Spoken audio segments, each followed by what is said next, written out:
Муллазухура Тахири свободного времени практически не бывает. Каждый рабочий день у него расписан по минутам. Лечиться к известному врачу приезжают со всех уголков республики.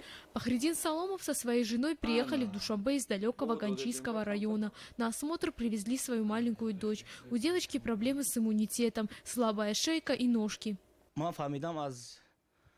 Мне рассказали друзья о том, что в Душанбе есть хороший доктор, который лечит практически все болезни. Я сразу решил привести свою дочь на осмотр к нему. Надеюсь, он нам поможет и будем ждать только хороших результатов от лечения.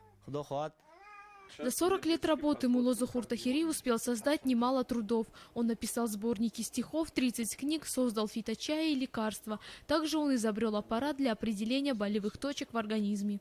Этот аппаратом я определяю состояние энергетики тела человека. Где не говорит, там имеется какая-то патология, а где горит, там хорошая энергия. Сейчас он занимается разработкой народного лекарства для лечения глаз, а также преподает в университетах, проводит тренинги. По мнению народного целителя, каждый человек должен учиться быть здоровым, а не лечиться химическими препаратами.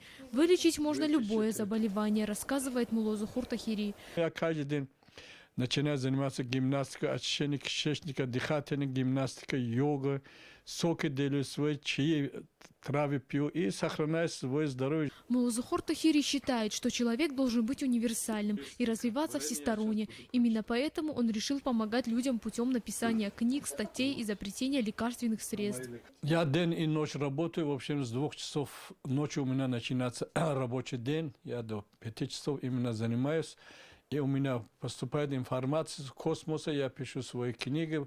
За свои заслуги и народные методы лечения Муллазухур Тахири получил более сотни сертификатов и дипломов. Основные из них – это лучший целитель мира 3-го тысячелетия и лучший целитель по народному и духовному целительству. Манижа Нажмединова, Рустам Пулатов, Мир 24.